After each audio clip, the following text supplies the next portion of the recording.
See, for example, with this coronavirus that's going on, और जैसे कि हम देख रहे हैं कि कोरोना वायरस आज हर जगह फैल रहा है, think if somebody discovered a cure for it, a perfect cure, that anybody took that tablet, 100% definitely cured.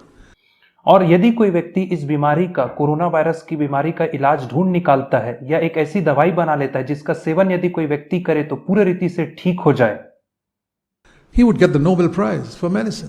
तो उस व्यक्ति को दवाई के क्षेत्र में Nobel You know prize that's what the मिलेगा। blood of Jesus does for sin? और आपको पता है कि यही कार्य यीशु मसीह का लहू पाप के लिए करता है। 100% sin is cleansed. There's not a trace of it. और 100% पाप जो है वह शुद्ध कर दिया जाता है, उसका एक अंश भी नहीं छूटता है। Do you think people take that seriously? पर आपको क्या लगता है कि लोग इसे गंभीरता से लेते हैं? They would take a tablet or a medicine that healed coronavirus completely. Oh, wow, what a wonderful thing that is. परंतु लोग उस टैबलेट को जो कोरोना वायरस का इलाज कर सकती उसे ज्यादा गंभीरता से लेंगे और कहेंगे कि कितनी अद्भुत दवाई है ये। What a great person that person is. And here Jesus' blood cleanses every trace of sin when we confess it. Even Christians don't take it so wonderfully. They're not so grateful. और वे उस व्यक्ति को कहेंगे कि कैसा महान व्यक्ति जिसने इस दवाई का आविष्कार करके खोज निकाला, परंतु यहां तक कि मसीही लोगों को आज हमें देखने में आता है कि वे लोग यीशु मसीह के लहू को जो हमारे तमाम पापों को शुद्ध कर सकता है, वे उस लहू को गंभीरता से नहीं लेते हैं। That is a cure for sin.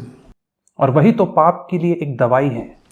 But what if somebody also discovered a vaccine that would prevent you from getting it?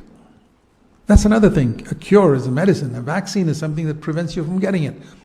परंतु इस बात की आप कल्पना करिए कि यदि कोई एक टीका या एक वैक्सीन का आविष्कार करता है, दवाई तो ठीक है परंतु वैक्सीन ले लेने से वो बीमारी आपको लगेगी ही नहीं। You know, the time of my grandparents, our grandparents in that generation, the early part of the 20th century, और मेरे दादी दादा के समय में अर्थात 20वीं शताब्दी के शुरुआती दिनों में there were many people in my part of India, in Kerala, who died of smallpox. और उस समय केरला प्रांत में बहुत सारे ऐसे लोग थे जो स्मॉल पॉक्स की बीमारी से जिनकी मृत्यु हो चुकी थी। 25 years old, 30 years old, they die of smallpox. और उस समय लोग 25 वर्ष के 30 वर्ष की आयु में स्मॉल पॉक्स की बीमारी से उनकी मृत्यु हो जाती Many थी। cases. और ऐसे बहुत सारे केस देखने को So we आते all थे। got vaccines. I mean, a vaccination of smallpox when we were kids. और इसलिए जब हम छोटे बच्चे थे तभी हमें इस स्मॉल पॉक्स की बीमारी का वैक्सीन लगाया गया They था। don't give it nowadays, I suppose, because it's all eliminated. But I remember I had to get it. परंतु आज की स्थिति में लोगों को वो वैक्सीन नहीं दी जाती क्योंकि यह बीमारी पूरी रीति से खत्म हो गई है। पर उन So दिनों that I में don't था। get smallpox. It was a vaccination that prevented me. That's different from a medicine that cures me. और यह एक वैक्सीनेशन था, एक टीकाकरण था जिसने उस बीमारी से मुझे सुरक्षित रखा था और इसलिए मुझे ठीक होने वाली दवाई लेने की आवश्यकता नहीं है। So there's provision for both in the New Testament. और इसलिए नए नियम में दोनों के लिए ही The प्रावधान medicine है। that cures is the blood of Jesus Christ. I've already sinned and it has to be cleansed. I've already got this coronavirus and here's the cure for it. और जो दवाई जो है जो इसे ठीक करती वो यीशु मसीह का लहू है, अर्थात यदि मुझे कोरोना वायरस हो गया उसकी कोई मैं दवाई लूंगा तो मैं ठीक हो जाऊंगा। But there's a vaccine that can prevent me from getting it. And that's what the Bible calls grace. परंतु एक वैक्सीन है जो मुझे इसे लगने से रोक सकती है। इसी टीकाकरण को बाइबल कहती है अनुग्रह। Sin shall not rule over you पाप तुम पर प्रभुता नहीं करेगा because you got grace. क्योंकि तुम्हें अनुग्रह प्राप्त हुआ है और इसी वजह से पाप तुम्हारा स्वामी नहीं होगा। I don't have to get it. और मुझे उसे लगने की या प्राप्त करने की आवश्यकता नहीं है।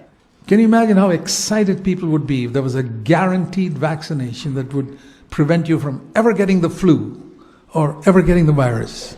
और आपको लगता है कि लोग कितने ज्यादा उत्साहित होंगे कि यदि एक ऐसी दवाई आ जाए, जिसे एक ऐसा वैक्सीन आ जाए जिसके बाद लोगों को कभी भी ना तो सर्दी हो, ना जुकाम हो, ना फ्लू हो। How excited are Christians to get that grace, the real grace of God that will keep me from sin. परंतु मसीही लोग कितना ज्यादा उत्साहित होते हैं उस वास्तविक अनुग्रह को प्राप्त करने के द्वारा जो मुझे पाप करने से बचा That सकती will है vaccinate me against sinning.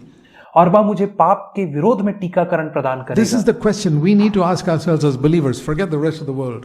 और यह विश्वासी होने के नाते यही प्रश्न तो हमें अपने आप से करना है। सारी दुनिया को Do भूल you जाइए आप। take sin as seriously as you would take sickness in yourself or in your children?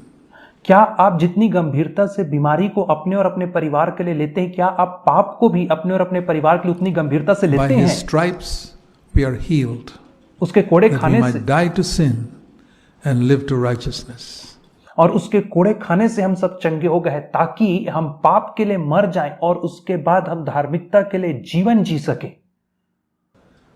That's what 1 Peter chapter 2 we read. और इसी चीज को तो हम पहला पत्रस और उसके दूसरे अध्याय में पढ़ते हैं।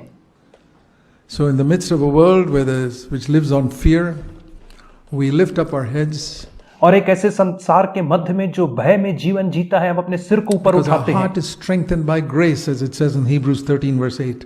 The heart is strengthened by grace. It's vaccinated against sin as long as I continue to receive that grace. और इब्रानियों की पत्री 13वां अध्याय और उसके 9वें पद में हम इस बात को पढ़ते हैं कि जो हमारा हृदय है वह अनुग्रह के माध्यम से उसे सामर्थ और शक्ति प्रदान किया जाता है, ठीक वैसे ही जैसे एक टीकाकरण के माध्यम से एक बीमारी के लिए बचाव किया जाता है।